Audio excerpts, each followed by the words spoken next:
Despre destinul unui om care în 1983 intra în structurile securității din Timișoara, orașul care, după cum cred că vă puteți imagina, în 1989 era centrul universului pentru toți românii și pentru toți cei care erau cu sufletul aproape de români.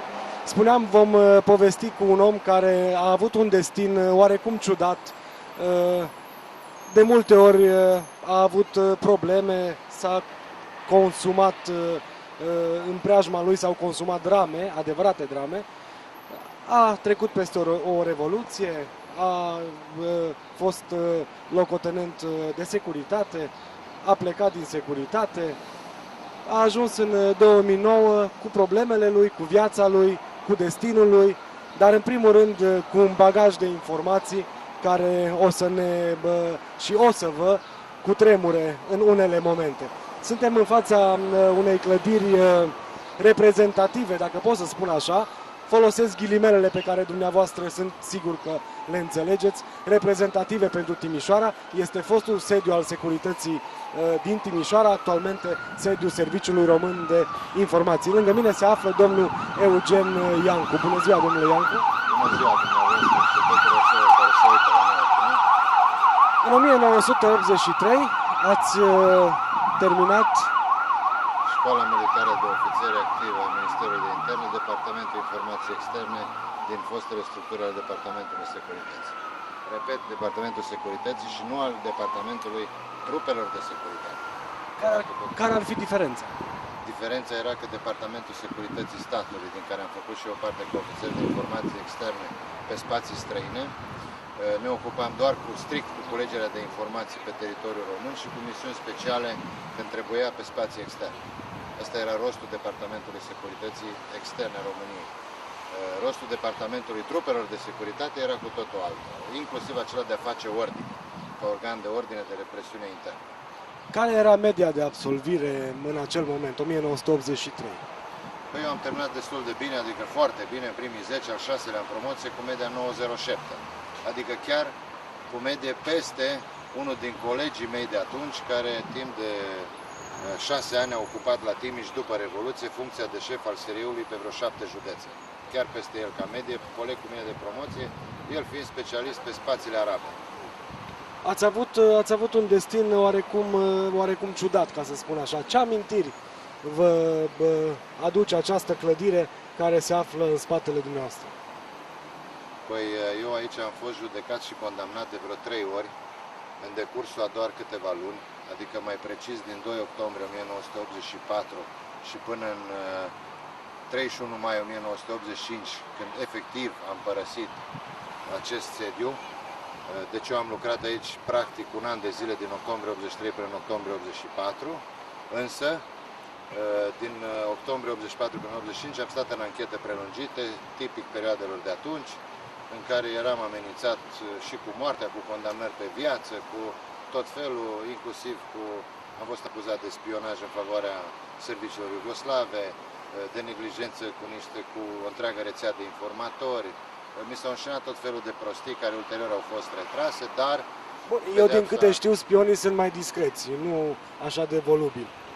Nu este vorba aici de a fi volubil, este vorba despre faptul că de 23 de ani îmi caut dreptatea în România, nu mi se dă, nu-ți lăsați să vorbesc. Eu mă mir dacă ce spun azi va apărea vreodată undeva, aș vrea să apară, pentru că așa mă și cunosc foarte mulți în multe medii, îmi spun al doilea Pacepa, pentru că situația mea și a lui oarecum seamănă, am fost acuzați cam de aceleași chestiuni și eu am fost retrogradat în grad, mi s-au luat grade, pe o perioadă determinată, limitată de timp, nici în zi de azi nu mi-au fost date înapoi, de kaghebiștii care sunt la putere în România. Mi-au fost luate drepturi civile, dreptul de a părăsi România 7 ani, dreptul de a purta corespondență cu străinii, telefoane cu străinătatea, gradele de pe umeri, sancțiuni penale de partid. Deci am fost efectiv terorizat psihic, dar cum eram tânăr și antrenat, nu am băgat prea mult la suflet chestiile astea, dar sigur că i-am așteptat la cotitor. Ceea ce mi se părea interesant atunci când am pregătit această discuție este că bunicul noastră este chiar Nicolaus, Horea. Horea. Sunteți din partea tatălui, am înțeles, Nu, din din partea mamei. din Țebea. Din Țebea, da, Lupan, Ioaniche, este originar din Țebea și ei s-au încuscrit în familie cu familia Urs. Una din mătușile mele trăind și astăzi în Țebea și numindu-se Urs Viorica. Și este strănepoată directă maternă a lui Nicola Urs, Luhorea. Deci asta este linia descendentă maternă. Nu suntem o linie directă, o linie maternă, laterală, să zic. Am înțeles. Bun, dumneavoastră ați absolvit această școală specială cum era atunci și cum nu oricine, haideți să fim cinstiți și sinceri, trebuia să știi să cunoști câteva limbi străine la perfecție. Bănuiesc că ați trecut și peste această probă. Da, am luat toate examenele de limbi străine cu 10 și examenele astea le-am ținut cu niște spioni renumiți ai României, retrași la post și care erau examinatori la acea academie, retrași după fuga lui Pacepa, unul dintre ei, regretatul Creinicianu, un mare spion al nostru la Ankara, care avea acoperirea de profesor de limba turcă în Ankara, în Turcia, de el era român de la Orăștie. Am înțeles. V-am dat un exemplu de capacitatea spionilor români. Am înțeles că și câteva din examenele dumneavoastră au fost oarecum cu țintă directă către activitatea lui Carlos Șacalu și apoi a lui Pacepa. Carlos Șacalu era unul din subiectele cele mai importante pentru un ofițer de informații externe, pentru că trebuia să-l știm în amănunțime și chiar dădeam seminarii, cursuri, țineam întregi cursuri despre el, despre Carlos Ramirez, cunoscut ca și Șacalu, pentru că era unul din cei mai performanți teroriști, adică vorbind despre aspectul pur tehnic, își executa cel mai bine misiunile. Haideți să ne imaginăm că suntem în 1983, nu? Tânărul Eugen Iancu, proaspăt ofițer de securitate, că așa era atunci, ofițer de securitate, nu? Vine pe această, cum se numea atunci strada pe care ne aflăm acum? Bulevardul Leontin Sălăjan, cred. Bulevardul Leontin Sălăjan, nu? Vede în dreapta clădirea fostei securități, intră înăuntru. Care au fost primele impresii când v-ați angajat aici și ce conflicte au apărut în următoarea perioadă? Și aici mă refer în următorul an. Foarte proaste, pentru că eu nici nu trebuia să vin aici în prima zi de lucru.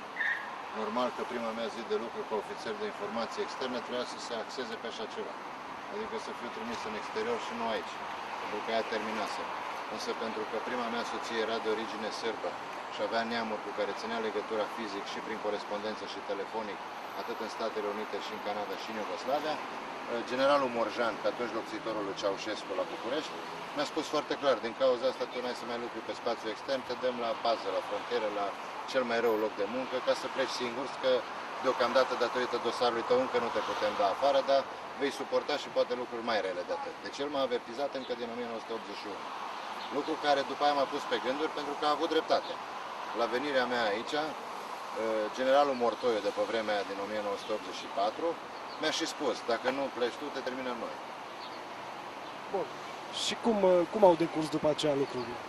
Timp de un an de zile, mi-au dat sarcini din ce în ce mai neomenoase, din ce în ce mai umilitoare, în legătură cu frontiera, mă alergau pe trasee, deci în așa fel încât să simt că locul meu nu e acolo, că trebuie să plec, că nu mai am ce căuta în aceste structuri, că sunt spion sârb, mă acuzau și pe față că nu fac treaba, deși eu practic primeam ordine de recrutare a informatorilor și a colaboratorilor pe care le duceam la bun sfârșit, pentru că astea erau ordinele și aveam unii dintre colegi foarte capabili, foarte buni, într-adevăr, care te ajutau, te îndrumau, pentru că eu practic eram tânăr. Eu munca practică de teren de recrutare era o muncă foarte grea, de fapt cea mai grea muncă și baza muncii de securitate oriunde în lume și la ora asta și în viitor va fi rețeaua informativă. Deci să fie clar pentru toți din România că lângă ei poate sta un informator oricând la orice oră. Fără asta nu lucrează niciun serviciu secret din lume și nu va lucra niciodată.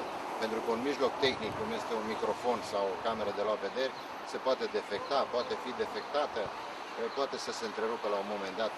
Ori informația, o sursă știe 24 din 24, tot scrie și scrie și scrie și nu se defectează numai dacă o defectezi tu. Asta. Acum, sigur, în 84 am avut un conflict mai special, mai puternic cu chiar comandantul de problemă, coordonatorul problemei treceri frontiere, roduloase frontiere de stat, pe atunci locotenentul colonel Uram Andrei, care ulterior am aflat de fapt că era și urmărit informativ, deși nu s-a dovedit niciodată ca spion în slujba serviciilor slovace și era comandant de problemă la Timiș. Mă rog, asta este problema.